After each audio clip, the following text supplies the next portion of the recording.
बर्फबारी होती है तो स्थानीय लोगों के लिए ये परेशानी बन जाती है। वहीं जेबीटी पदों से जुड़ी भी जानकारी देना चाहेंगे। दरअसल क्योंकि आंकड़ा आज हमने निकाला है, सरकारी स्कूलों में लगातार जेबीटी के पद खाली होते जा रहे हैं। फिलहाल ये आंकड़ा 3798 तक पहुंच चुका है, यानी कि इतने पद खाली चल रहे हैं और छात्रों पर भी इसकी भारी मार पड़ रही है। फिलहाल बैच वाइज आधार पर तो अभी देखिए जेबीटी की भर्ती शुरू हो चुकी है।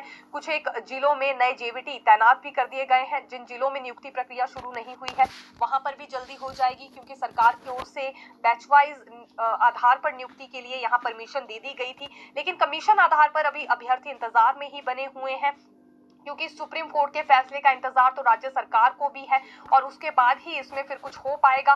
दरअसल अभी कुछ समय पहले ही यहाँ जिस तरह से टेट की परीक्षा में बीएड को पात्र मान लिया गया था, तो जेबीटी अभ्यर्थियों का विरोध काफी ज्यादा बढ़ गया था। अब देखना होगा इनके हक में फैसला आता है या नहीं, क्योंकि अभ्यर्थी भी ये चाह रहे हैं कि सरकार वहां अपनी बात कहे कोर्ट में और फिर इनके पक्ष में यहाँ फैसला आ सके, और दूसरी बात फिर इन्हें नियुक्तियां जल्दी मिल पाएंगी। लेकिन इंतजार इनका भी अभी फिलहाल बढ़ते हुए ही नजर आ रहा है। दरअसल मांग इनकी ओर से यही रखी जा रही है कि जो जेबीटी के पद हैं उसमें जेबीटी के अभ्यर्थियों को ही नौकरी प्रदान की जाए, बीएड को उसमें क्यों इन्वॉल्व किया जा रहा है। इसी वजह से अभी कमीशन आधार पर ये मामला लंबित है कोर्ट में। देखना होगा कब तक इस पर फैसला आता है। लेकिन बड़ी बात यह है कि स्कूलों में पद खाली चल रहे हैं, जो पुराने जेबीटी थे वो रिटायर भी हो रहे हैं, और इस बीच काफी सारी समस्याओं का सामना छात्रों को करना पड़ रहा है, क्योंकि सरकारी स्कूलों में तब तक पढ़ाई में सुधार नहीं हो सकता है जब तक वहां शिक्षकों के सभी पद भरे नहीं रहेंगे। एनटीटी भर्ती की बात करें तो बिल्कुल यहाँ पर भी विषय कुछ ऐसा ही बना हुआ है। देखिए, प्री प्राइमरी कक्षाओं में लगातार एनरोलमेंट बढ़ती जा रही है सरकारी स्कूलों में। अभी 2018 के आंकड़े की बात करें तो महज 2% था, लेकिन 2022 में 20% आंकड़ा पहुंच चुका है, यानी कि 18% एनरोलमेंट जरूर बढ़ी है। लेकिन इन छात्रों को पढ़ाने के लिए वहां पर शिक्षक ही नहीं है। प्री प्राइमरी कक्षाओं के लिए ये भर्ती यहाँ पर होनी थी एनटीटी की, अभी तक नहीं हो पाई है। इस पर भी कई तरह के सवाल उठ रहे हैं। जेबीटी पर ही जिम्मा छोड़ा गया है कि प्री प्राइमरी कक्षाओं को पढ़ाने का वो काम करे। दूसरी ओर अगर एनटीटी भर्ती की बात करें तो पूर्व सरकार में इनके लिए देखिए पॉलिसी यहाँ पर बना दी गई थी। सैलरी स्ट्रक्चर क्या होगा ये भी तय हो चुका था। एक तरह से पूरा मसौदा इनके लिए तैयार हो गया था और इलेक्ट्रॉनिक डेवलपमेंट कॉर्पोरेशन को ये जिम्मा सौंप दिया गया था कि जल्दी ही इनकी भर्ती करवाई जाए। लेकिन फिर आचार संहिता लागू हो गई थी। फिर ये शिक्षा विभाग और कॉर्पोरेशन एक दूसरे पर ही पलटवार करते हुए रह गए कि आखिरकार अब चुनाव आयोग से किसे यहाँ पर इसे लेकर अनुमति मांगनी है। अनुमति किसी ने भी नहीं मांगी। सत्ता परिवर्तन उसके बाद हो गया और नई सरकार का तो सबसे बड़ा फैसला ही और सबसे पहला फैसला ही ये था कि जितने भी फैसले लास्ट 6 मंथ्स में पूर्व सरकार ने लिए हैं उन्हें रिव्यू किया जाएगा। एनटीटी भर्ती उसमें से एक है। हालांकि देखिए, जब शिक्षा मंत्री रोहित ठाकुर से हमने बात की थी तो उनका ये कहना था कि भर्ती जरूर होकर रहेगी। जो 15,000 के करीब महिलाएं हैं उन्हें डरने की आवश्यकता नहीं है, लेकिन नए सिरे से भी इनके लिए अब नई सरकार यहाँ पर पॉलिसी बना सकती है। यानी कि पहले जो कुछ प्रावधान यहाँ तय हुए थे उससे हटकर इस भर्ती को अब यहाँ रूपरेखा दी जा सकती है। अब ये क्या होगी आने वाला समय ही यहाँ पर बता पाएगा। लेकिन सबसे बड़ी बात यह है कि सरकारी स्कूलों में जो छात्र हैं वो एक तरह से तरस रहे हैं अपने शिक्षकों के लिए, क्योंकि पद काफी संख्या में वहां खाली चल रहे हैं।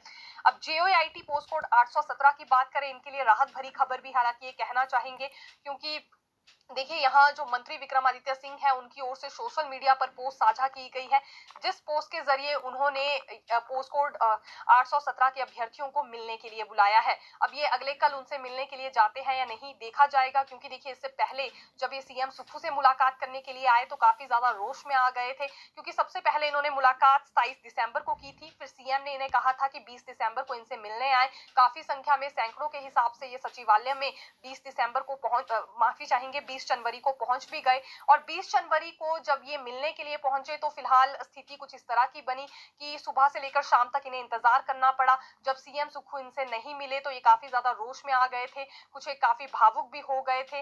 अपने साथ कुछ एक पोस्टर्स लेकर आए थे जिसके जरिए ये दावा कर रहे थे कि सत्ता में आने से पहले कांग्रेस ने ये दावा किया था कि इनके साथ कांग्रेस की सरकार खड़ी रहेगी और इनकी नियुक्तियां भी होगी। लेकिन अब तो इनसे मिल भी नहीं रही है। हालांकि फिर शाम के वक्त सीएम सुक्खू ने इनसे मुलाकात की थी। इनकी भर्ती को लेकर जो भी उचित कदम उठाए जा सकते हैं उन्हें उठाने की बात भी यहाँ पर कही गई थी। आश्वासन इन्हें पूरी तरह से दिया गया। लेकिन अब उसके बाद मंत्री विक्रमादित्य सिंह की ओर से भी पोस्ट साझा हुआ है, तो अब काफी संख्या में अगले कल सचिवालय में ये मंत्री से मिलने के लिए आ सकते हैं, अपनी समस्या रख सकते हैं। दरअसल 25 जनवरी को क्योंकि सुप्रीम कोर्ट में इन्हें लेकर भी सुनवाई होने वाली है और इनका ये कहना है कि अभी कोर्ट के फैसले का इंतजार ना करके कंडीशनल नियुक्तियां इन्हें दे दी जाए। लेकिन कंडीशनल नियुक्ति भी तभी संभव है अगर यहां आयोग की कार्यप्रणाली को फिर से बहाल किया जाए। हमीरपुर कर्मचारी चयन आयोग की कार्यप्रणाली सस्पेंड है। इसमें लगभग 2 महीने का समय सरकार की ओर से मांगा गया था, क्योंकि यहाँ उन सभी पेपर्स को लेकर जांच हो रही है जिनके लीक होने का मामला यहाँ सामने आया था। लेकिन इन अभ्यर्थियों का ये कहना है कि इनके साथ अब देरी ना की जाए, क्योंकि इनके तो टाइपिंग टेस्ट का रिजल्ट भी घोषित हो गया था। लगभग 4 साल हो गए हैं। 4 साल में ये कहीं जाकर प्रक्रिया पूरी हुई थी, नियुक्तियां इन्हें मिलनी थी, लेकिन फिर नियुक्तियां मिलने से पहले एक और विवाद यहां सामने आ गया कि आयोग की कार्यप्रणाली ही सस्पेंड कर दी गई। दूसरा मामला इनका ये है कि कोर्ट में भी मसला चल रहा है, लेकिन इनकी ओर से बात ये कही जा रही है, हवाला ये दे रहे हैं अभ्यर्थी की, जब जेबीटी को कंडीशनल नियुक्ति दे दी जा सकती है तो फिर इन्हें क्यों नहीं दी जा रही है, या फिर किसी और एजेंसी को या फिर लोक सेवा आयोग को इनकी नियुक्ति का जिम्मा सौंप दिया जाए अगर हमीरपुर कर्मचारी चयन आयोग जल्दी बहाल नहीं होगा।